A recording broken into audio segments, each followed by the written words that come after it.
बहुत समय पहले की बात है, एक घने जंगल में एक चीता और एक लोमड़ी रहते थे। चीता अपनी तेज रफ्तार के लिए मशहूर था और जंगल के सभी जानवर उसकी ताकत और फुर्ती की तारीफ करते थे।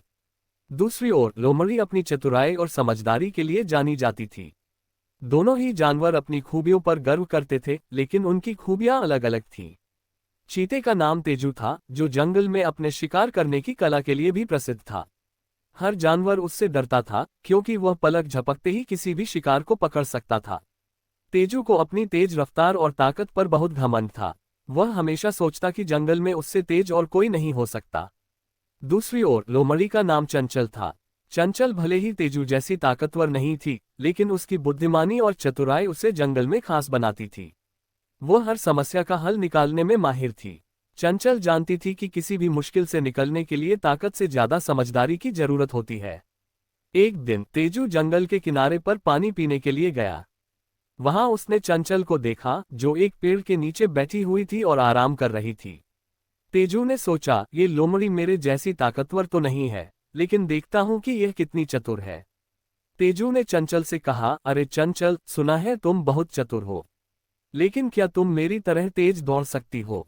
चंचल ने मुस्कुराते हुए कहा, तेजू, मैं जानती हूं कि मैं तुम्हारी तरह तेज दौड़ नहीं सकती, लेकिन मेरा दिमाग बहुत तेज है। मैं अपनी बुद्धि से किसी भी समस्या का हल निकाल सकती हूँ। ये सुनकर तेजू हंस पड़ा और बोला, देखो, दिमाग की जरूरत तब पड़ती है जब ताकत काम ना आए। अगर तुम्हारे पास मेरी जैसी ताकत और रफ्तार होती, तो तुम्हें चतुराई की जरूरत ही नहीं होती। चंचल ने मुस्कुराते हुए कहा, हर किसी के पास अपनी ताकत होती है तेजू, और कभी कभी ताकत से ज्यादा दिमाग काम आता है। कुछ दिनों बाद जंगल में एक शिकारी आ गया। शिकारी ने जंगल के किनारे कई जाल बिछा दिए, ताकि वह जानवरों को पकड़ सके और उनका शिकार कर सके। तेजू और चंचल को इस बारे में पता चला। तेजू ने सोचा कि वह तो इतना तेज है कि शिकारी का कोई भी जाल उसे पकड़ नहीं सकता। उसने चंचल से कहा, चंचल, मुझे इस शिकारी का कोई डर नहीं है। मैं इतना तेज हूं कि कोई भी जाल मुझे पकड़ नहीं सकता। चंचल ने गंभीर होकर कहा, तेजू, समझदारी इसी में है कि हम सतर्क रहें। शिकारी का जाल कितना भी बड़ा हो, हम उसकी चालाकी से बच सकते हैं। तेजू ने उसकी बात को अनसुना कर दिया और अपनी मर्जी से जंगल में घूमने लगा। एक दिन जब तेजू जंगल में शिकार कर रहा था, तभी वह शिकारी के जाल में फंस गया।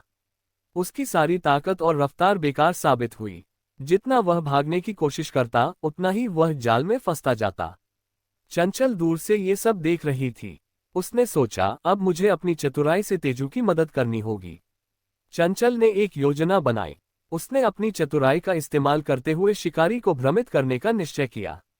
उसने अपने चारों ओर की चीजों का ध्यान से निरीक्षण किया और समझ गई कि शिकारी किस दिशा में है। चंचल ने जोर से आवाज लगाई, अरे, कोई मेरी मदद करो, मुझे शिकारी ने पकड़ लिया है। शिकारी ने आवाज सुनी और सोचा कि कोई और जानवर उसके जाल में फंस गया है। वह जल्दी जल्दी उस ओर बढ़ा, जिधर से चंचल की आवाज आ रही थी। जैसे ही शिकारी वहां पहुंचा, चंचल ने चुपचाप दूसरी दिशा में जाकर तेजू के पास पहुंच गई। चंचल ने तेजू से कहा, तुम्हारी ताकत से ज्यादा इस समय तुम्हें समझदारी की जरूरत है। मैं तुम्हें इस जाल से बाहर निकालने का तरीका बताऊंगी। तेजू ने चंचल की ओर देखा और उसे अपनी भूल का एहसास हुआ। उसने विनम्रता से कहा, मुझे माफ कर दो चंचल, मैंने तुम्हारी चतुराई को कम आंका था। चंचल ने तेजू को समझाया कि कैसे वह धीरे धीरे अपने पंजों को जाल से निकाल सकता है। उसने उसे ध्यान से जाल को ढीला करने का तरीका बताया और कुछ ही देर में तेजू उस जाल से बाहर निकल आया। तेजू ने चंचल का धन्यवाद किया और कहा, आज तुमने मुझे सिखाया कि ताकत से ज्यादा जरूरी समझदारी होती है। मैं अगर अपनी ताकत पर घमंड करता रहूंगा तो शायद फिर कभी ऐसी मुश्किल में फंस सकता हूं।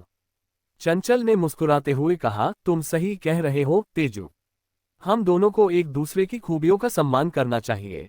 मैं तुमसे ताकत सीख सकती हूँ और तुम मुझसे चतुराई। इस घटना के बाद तेजू और चंचल की दोस्ती और भी गहरी हो गई। अब वे हर काम में एक दूसरे की मदद करते और एक साथ रहते। जंगल के बाकी जानवर भी उनकी दोस्ती को देखकर हैरान थे और उनसे सीखने लगे कि कैसे ताकत और चतुराई का सही संतुलन बनाकर किसी भी मुश्किल को हल किया जा सकता है। तेजू ने अपनी तेज रफ्तार और ताकत का इस्तेमाल अब दूसरों की मदद करने में किया, और चंचल अपनी चतुराई से पूरे जंगल में शांति बनाए रखने में मदद करती। दोनों ने मिलकर जंगल में एक मिसाल कायम की कि सच्ची दोस्ती में कोई कमी नहीं होती। कहानी की सीख। इस कहानी से हमें ये सीख मिलती है कि हर व्यक्ति में अलग अलग खूबियां होती हैं। किसी में ताकत होती है तो किसी में चतुराई। सच्ची समझदारी इसी में है कि हम अपनी खूबियों का इस्तेमाल सही तरीके से करें और दूसरों की खूबियों का भी सम्मान करें। बहुत समय पहले की बात है। एक छोटे से गांव में धोलू नाम का एक गधा रहता था। धोलू मेहनती था और अपना सारा समय अपने मालिक की सेवा में बिताता था। उसका मालिक रामू एक गरीब किसान था जो अपने खेतों में काम करता और अपने गधे धोलू से बोझ उठवाता। रामू का परिवार छोटा था लेकिन वे खुश थे और हर दिन मेहनत करके अपना गुजारा करते थे।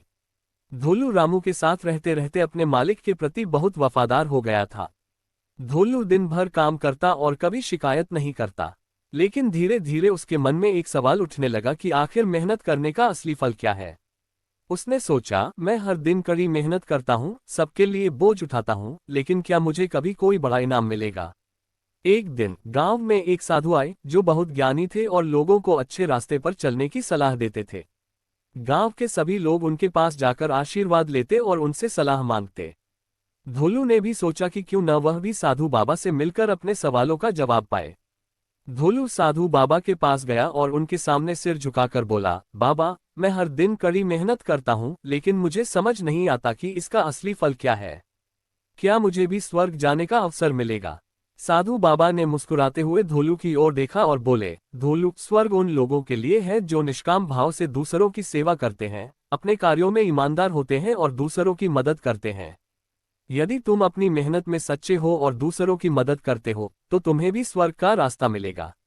धोलू ने ये सुनकर साधु बाबा को प्रणाम किया और मन ही मन ठान लिया कि वह और भी अच्छे से काम करेगा और अपने मालिक व गांव वालों की सेवा करेगा ताकि वह एक दिन स्वर्ग जा सके। समय बीता और धोलू का विश्वास बढ़ा। धोलू ने अपनी मेहनत और ईमानदारी से काम करना जारी रखा। वह हर दिन सुबह जल्दी उठता, अपने मालिक की मदद करता और गांव के बच्चों के साथ भी खेलता। उसका स्वभाव इतना विनम्र था कि गांव के सभी लोग उससे प्यार करने लगे। वह कभी किसी से बदतमीजी नहीं करता और हमेशा दूसरों की भलाई के बारे में सोचता। धीरे धीरे उसका सपना और मजबूत हो गया कि वह एक दिन स्वर्ग की यात्रा करेगा। एक दिन गांव में अचानक महामारी फैल गई। बहुत से लोग बीमार हो गए और उन्हें दूर के शहर में अस्पताल ले जाना जरूरी था। रामू भी बीमार हो गया लेकिन उसे अस्पताल ले जाने के लिए कोई साधन नहीं था। धोलू ने अपने मालिक की हालत देखी और सोचा कि उसे अस्पताल तक ले जाना ही उसका कर्तव्य है। उसने अपने शरीर पर रामू को बैठाकर बिना रुके कई किलोमीटर का सफर तय किया और उसे अस्पताल पहुंचाया। रामू का इलाज होने के बाद वह जल्दी ठीक हो गया। रामू ने धोलू का आभार व्यक्त किया और गांव में सबको उसकी ईमानदारी और त्याग के बारे में बताया। गांव के सभी लोग धोलू की तारीफ करने लगे। कुछ समय बाद धोलू की उम्र बढ़ने लगी, वह कमजोर हो गया और अब उतनी मेहनत नहीं कर पाता था। एक दिन उसकी हालत बहुत बिगड़ गई और वह अपनी आखिरी सांसें लेने लगा। रामू ने धोलू के पास बैठकर उसे दुलारा और कहा, धोलू, तुम मेरे सबसे अच्छे साथी हो। तुम्हारी मेहनत, सच्चाई और सेवा को मैं कभी नहीं भूलूंगा। अंतिम समय में धोलू ने अपनी आंखें बंद की और सोचा, क्या मेरी मेहनत और त्याग का फल मुझे मिलेगा? क्या मुझे स्वर्ग जाने का मौका मिलेगा? तभी एक अद्भुत चमत्कार हुआ। स्वर्ग के द्वार से एक दिव्य रथ प्रकट हुआ जिसमें एक देवदूत बैठे थे। उन्होंने धोलू से कहा, धोलू, तुम्हारी सच्ची सेवा और त्याग ने तुम्हें स्वर्ग में स्थान दिला दिया है। अब तुम हमारे साथ स्वर्ग चल सकते हो। धोलू ने दिव्य रथ पर बैठते हुए अपने जीवन के सभी संघर्षों को याद किया और उसकी आंखों में आंसू आ गए। उसने रामू और गांव के सभी लोगों को धन्यवाद दिया और स्वर्ग की ओर अपनी यात्रा शुरू की। स्वर्ग पहुंचकर धोलू ने देखा कि वहां बहुत सुंदर बाग बगीचे, झीलें और खुशहाली थी। उसे वहां सम्मान और प्रेम मिला। देवदूतों ने उसकी सेवा की और उसे हर दिन खुशियों से भरा जीवन बिताने का अवसर दिया। धोलू ने समझ लिया कि सच्चाई, सेवा और त्याग का फल अवश्य मिलता है, चाहे वह किसी भी रूप में हो। इस कहानी से हमें ये सीख मिलती है कि सच्ची मेहनत और सेवा का फल हमेशा मिलता है। यदि हम अपने कार्य में ईमानदार हैं और बिना किसी स्वार्थ के दूसरों की मदद करते हैं तो हमें अवश्य इसका फल मिलेगा, चाहे इस जीवन में हो या अगले में।